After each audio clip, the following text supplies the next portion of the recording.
You're watching a hockey game when something happens that makes you literally rub your eyes and check if you're awake. These NHL moments were so insane that fans still refuse to believe they actually happened. From physics-breaking goals to impossible comebacks, we're counting down every NHL moment that still feels completely fake today. Starting with number 20, and this one just happened, Brad Marchand, yes, that Brad Marchand, the guy who licked opponents and trolled Vancouver for years, won back-to-back Stanley Cups with the Florida Panthers. The same player who spent his entire career as Boston's most hated villain suddenly shows up in Sunrise and helps the Cats repeat as champions. After 988 games in black and gold, after becoming the symbol of everything opposing fans despised about the Bruins, Marchand signed with Florida in 2024 and immediately won 2 straight championships. They beat Edmonton again in 2025, this time in 6 games, making Florida a legitimate dynasty. The guy who once faked lifting the cup in 2013 just to mock Canucks fans was now lifting real ones in Panthers red.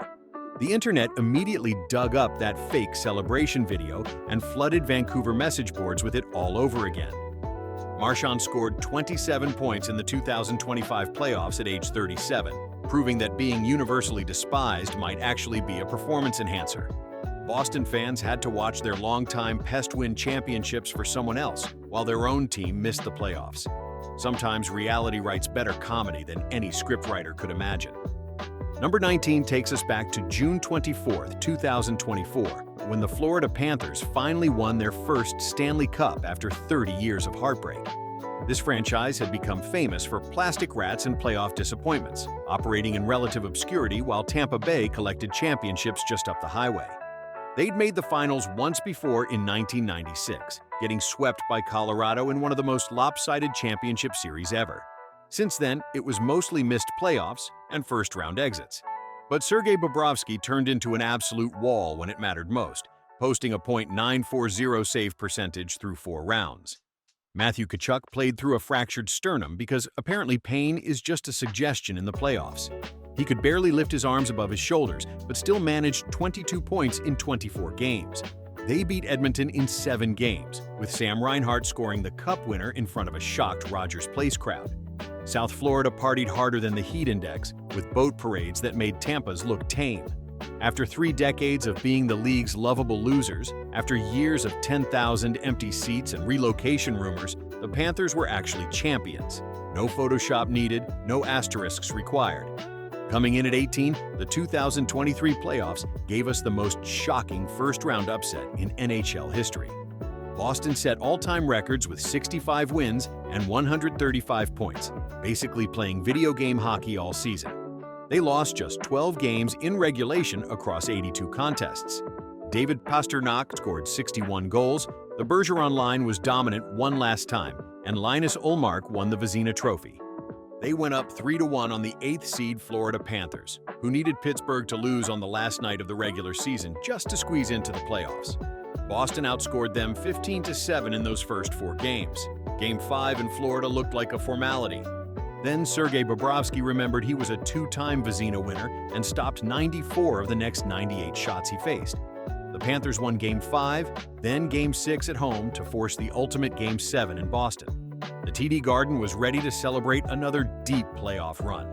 Instead, Carter Verhaeghe scored in overtime and sent the best regular season team ever to the golf course. Jim Montgomery stood behind the bench in complete disbelief.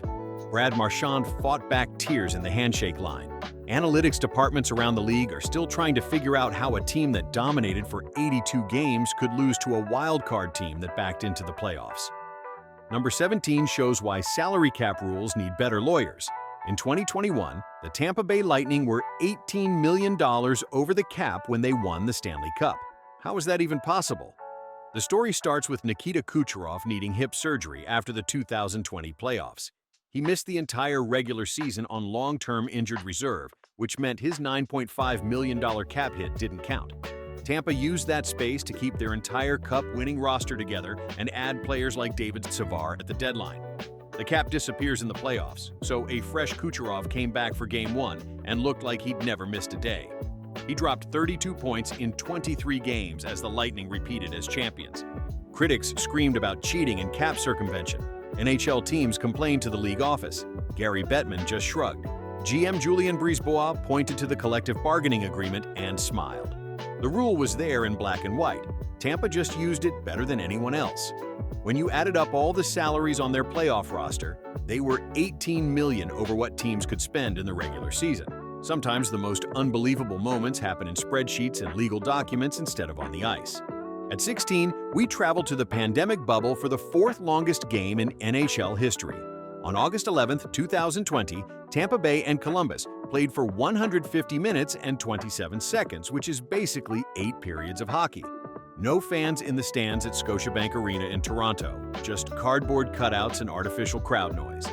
The game started at 3 p.m. and didn't end until almost 9.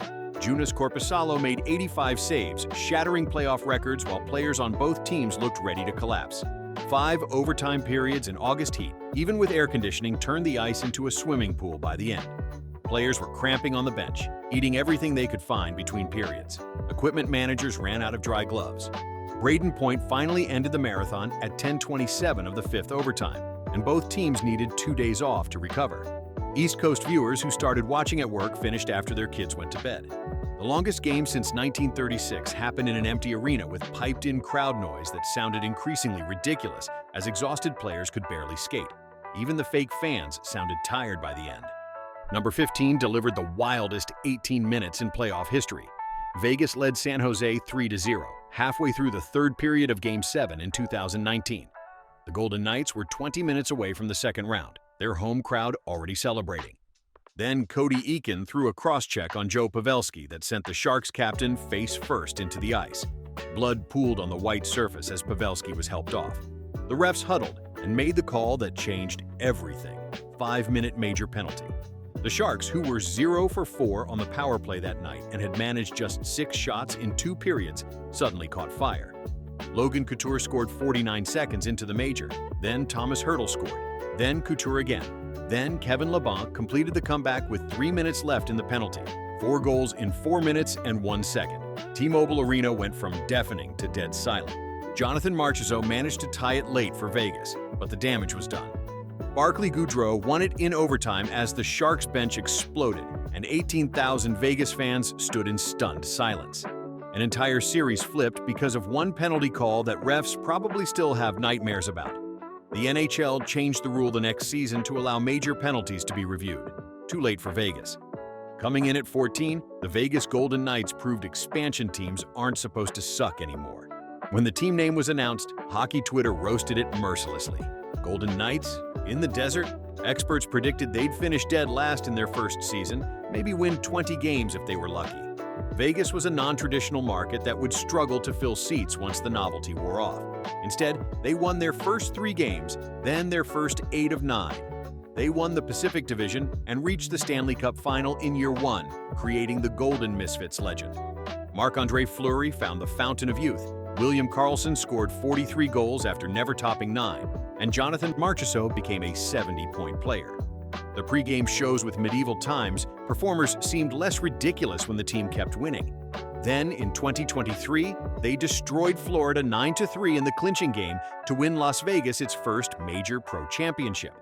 Jonathan Marchessault won the Conn Smythe Trophy, the same player Pittsburgh left unprotected. 5 seasons from inception to champion is the fastest in modern NHL history. Seattle watched this and expected the same magic. They got Shane Wright drama and missed the playoffs instead. Apparently, nobody told Vegas that expansion teams need decades of suffering first. Number 13 belongs to the St. Louis Blues and their worst-to-first miracle. On January 3, 2019, St. Louis had the worst record in the entire NHL at 15-18-4. They were so bad that fans started planning for the draft lottery and debating whether to tank harder for Jack Hughes. Veterans were checking flight prices to potential trade destinations. Jordan Binnington got called up from the AHL 4 days later because Jake Allen was hurt and they needed a body. The rookie went 24-5 and won the rest of the way. The team ripped off an 11-game winning streak in February and March. They started playing Gloria by Laura Branigan after wins because some players heard it in a bar. By April, they'd clinched a playoff spot. By May, they'd beaten Winnipeg and Dallas. In the finals against Boston, they were down 2-0 after Game 2 and looked overmatched. They won 4 of the next 5, including Game 7 in Boston.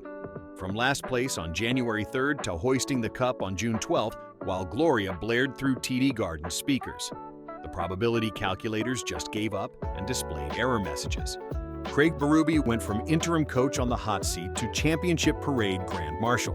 Ryan O'Reilly went from Buffalo's tank commander to Conn Smythe winner. Nothing about the 2019 Blues made any sense.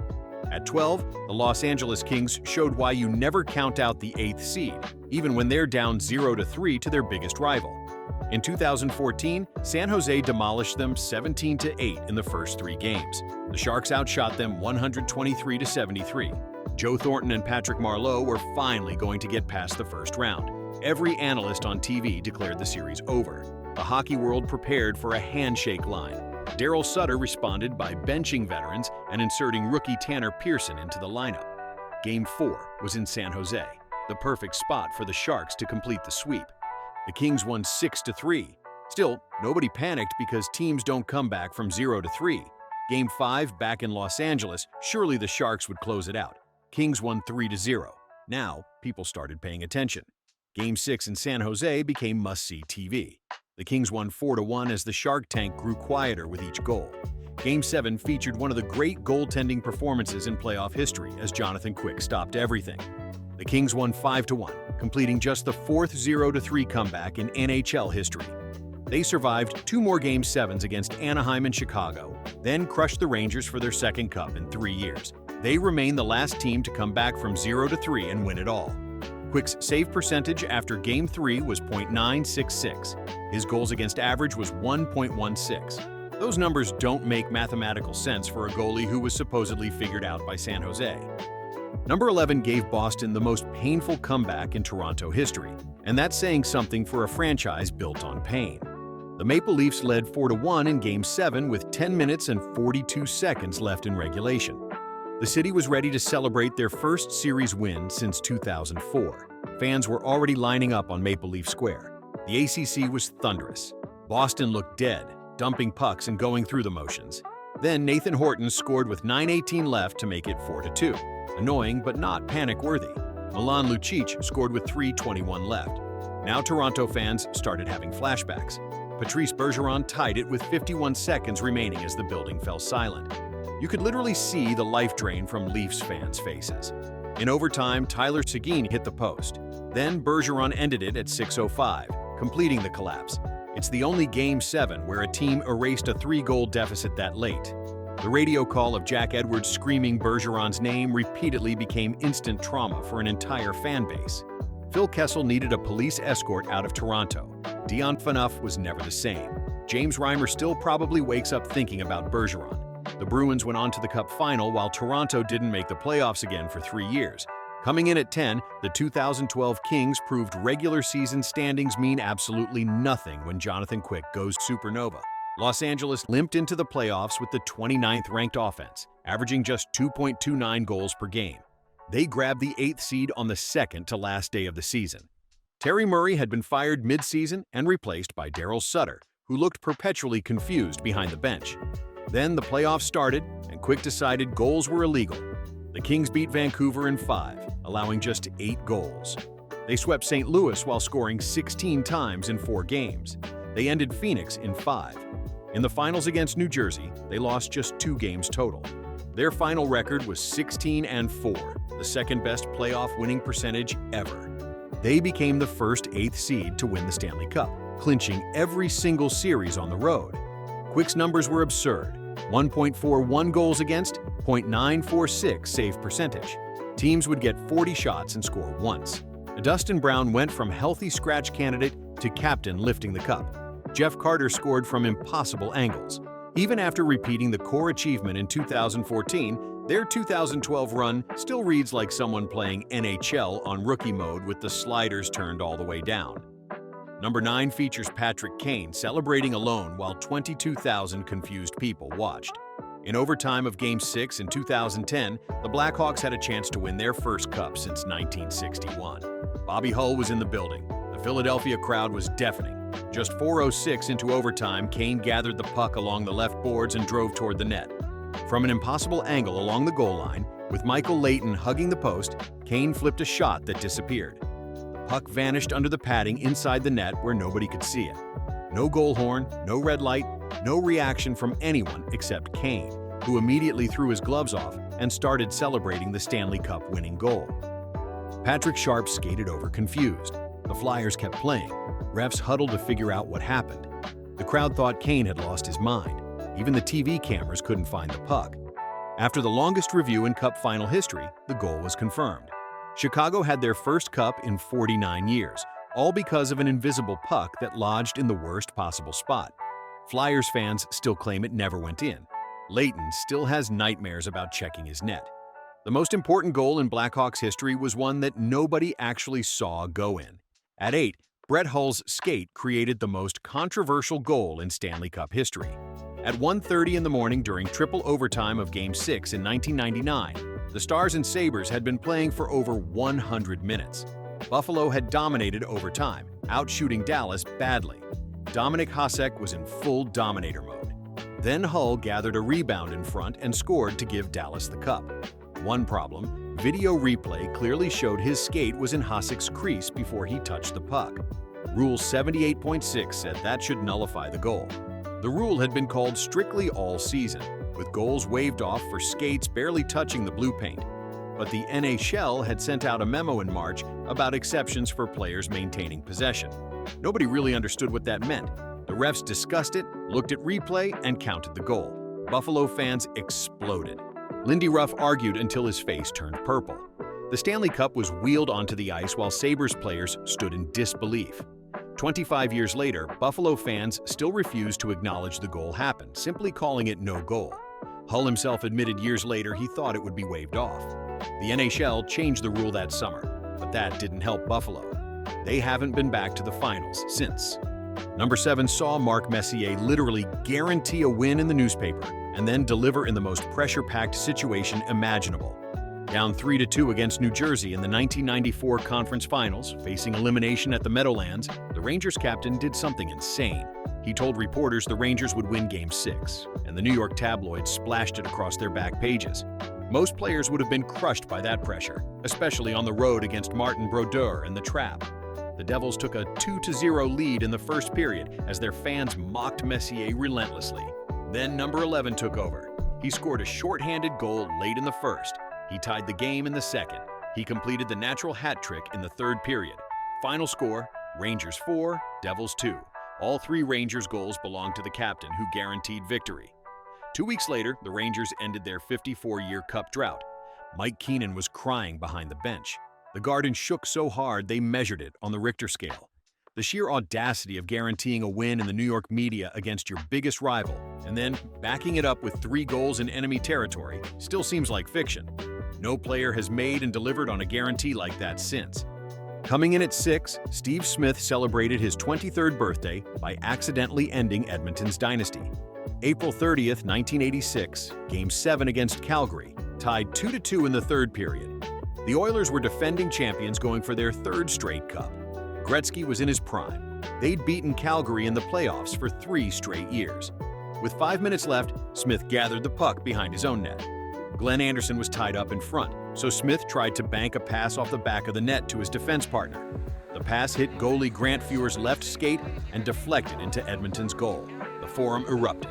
Smith collapsed to his knees. Gretzky put his hand on the rookie's shoulder on the bench as Smith sobbed openly. Calgary won 3-2. Series over, season over, dynasty paused. The Battle of Alberta's most important goal was scored by Edmonton on themselves. Smith probably wanted to disappear into the ice forever. He rebounded to win 3 cups in Edmonton, became a steady defensive presence, and later coached in the NHL. But the clip is so bizarre, so perfectly tragic that people watching it for the first time assume it's been edited or it's from a blooper reel. The greatest dynasty in hockey history lost a Game 7 because of a birthday boy's bank pass. Wayne Gretzky called it the toughest loss of his career, worse than losing finals. At least in those, you get beat by the other team. Number 5 remains the biggest third-period comeback in playoff history and the moment that made Wayne Gretzky question reality. April 10, 1982, Game 3 of the first round. The Kings trailed Gretzky's Oilers 5-0 entering the third period. The Great One had a goal and 2 assists. Grant Fuhrer was cruising. The Forum fans were heading for the exits. Edmonton was planning their Game 4 strategy. Then Los Angeles scored 19 seconds into the third. Then again at 2:36 and 3:16 and 15:59 and 19:55 with 6 seconds left to tie it 5-5. The Forum went from funeral to frenzy in 20 minutes. Players on both benches couldn't believe what they were watching. In overtime, rookie Darrell Evans, who'd played just 6 NHL games, completed the miracle at 2:35. Forum fans literally poured onto the ice like they'd won the cup. Security gave up trying to stop them. Edmonton skated off looking like they'd seen a ghost. They lost the series in 5 games, still shell-shocked from Game 3. Gretzky scored 92 goals that season but called this the most shocking loss of his career. No team had ever blown a 5-0 playoff lead. No team has done it since. The Kings scored 5 third-period goals in Game 3 after managing just 6 total in the first 2 games combined. At 4, the 1975 Islanders pulled off just the second 0-3 comeback in NHL history and announced themselves as more than expansion fodder. The 3-year-old franchise lost their first 3 games to Pittsburgh and looked completely outmatched. The Penguins outscored them 14-3 and were already making second-round plans. The Islanders had won just 19 games that season. Nobody gave them a chance. They shut out the Penguins 3-0 in Game 4. But so what? Teams don't come back from 0-3. Game 5 went to New York. Islanders won 4-3. Game 6 back in Pittsburgh should have been a coronation. Islanders won 4-1 as the Igloo grew nervous. In Game 7, Ed Westfall, the 34-year-old captain, scored with 5 minutes left to give the Isles a 4-3 lead. Glenn Resch made the saves of his life in the final minutes. When the final horn sounded, Nassau Coliseum exploded. The expansion Islanders had done the impossible. That comeback ignited Long Island's belief that would turn into 4 straight cups from 1980 to 1983. Pittsburgh fans still wake up in cold sweats thinking about blowing that series. The Penguins wouldn't win a playoff series for 4 more years. The Islanders went from laughingstock to legitimate overnight. Number 3 takes us to May 10, 1970 for the most famous photograph in hockey history. The Bruins hadn't won a cup since 1941. They had Bobby Orr, but couldn't get past Montreal or Toronto. Game 4 against St. Louis, overtime, Boston Garden steaming in May heat with no air conditioning. Just 40 seconds into overtime, Derek Sanderson carried the puck behind the Blues net. Bobby Orr had slipped past Noel Picard and was charging toward the crease. Sanderson fed him a perfect pass. Orr redirected it past Glenn Hall, and at that exact moment, Picard's stick caught Orr's skate. Number 4 launched horizontal through the air like Superman, arms raised in celebration while still 3 feet off the ice. Ray Lassier's photograph captured the exact moment. Orr flying, the puck in the net, teammates beginning to celebrate, fans rising from their seats. The image looks so perfect, so impossibly composed that people assume it's staged or edited. It wasn't. That goal ended Boston's 29-year championship drought and created the most iconic image in sports. Orr was 22 years old. His knees would betray him soon, but in that moment, he literally flew. The Bruins won again in 1972, but nothing matched the magic of Orr suspended in midair, defying gravity and time. Coming in at 2, the 1938 Chicago Blackhawks won the Stanley Cup with the worst record of any major league champion in history. This needs context to understand how insane it was. Chicago finished the regular season 14-25-9. That's a points percentage of .291, which today would guarantee you the first overall pick. They scored the fewest goals in the league. Only 6 teams made the playoffs, and they barely grabbed the last spot. Their starting goalie Mike Caracas broke his toe in the semifinals. They couldn't find his backup, so they dressed minor leaguer Alfie Moore for the finals after finding him at a local tavern. The NHL declared Moore ineligible after 1 game, so they used Rangers farmhand Paul Goodman. 8 of their players were replacements. 3 didn't even have proper road jerseys and wore mismatched equipment. They faced a Toronto team that had finished 24-15-9. Chicago won Game 1 with their beer league goalie. They lost Game 2 when the NHL made them use Goodman. Caracas returned on basically 1 leg for Games 3 and 4. Chicago won both, including the cup clincher 4-1 in Chicago Stadium. No team has ever won a championship with a worse regular season record in any of the 4 major sports. The 1938 Hawks make every modern Cinderella story look rational. They proved that regular season records, injured goalies, and replacement players don't matter if you get hot at the right time. And number 1, the greatest comeback in Stanley Cup final history, a feat so extraordinary that it's only been matched once in 80 years of North American professional sports. The 1942 Toronto Maple Leafs lost the first 3 games to Detroit and faced the ultimate embarrassment of being swept for the championship. The Red Wings outscored them 12-4. Toronto newspapers were already writing obituaries for the season. Management held emergency meetings about firing Coach Hapday mid-series. Instead of panicking, Day benched veterans Gordie Drillin and Bucko McDonald, demoted them to watching from the press box. He promoted Don Metz and Bob Goldham from the minors, kids who had barely played all season. Game 4 in Detroit should have been a formality. Toronto won 4-3, with Metz scoring twice. Still, nobody believed. Teams didn't come back from 0-3, especially in the finals. Game 5 at Maple Leaf Gardens, Toronto 9, Detroit 3. Now people paid attention. Don Metz had a hat trick. The Red Wings looked rattled. Game 6 back in Detroit became a war. Toronto won 3-0 as Turk Broda posted the shutout. The impossible was 1 game away. On April 18, 1942, in front of 16,218 crammed into Maple Leaf Gardens, destiny arrived. Detroit scored first. Toronto tied it.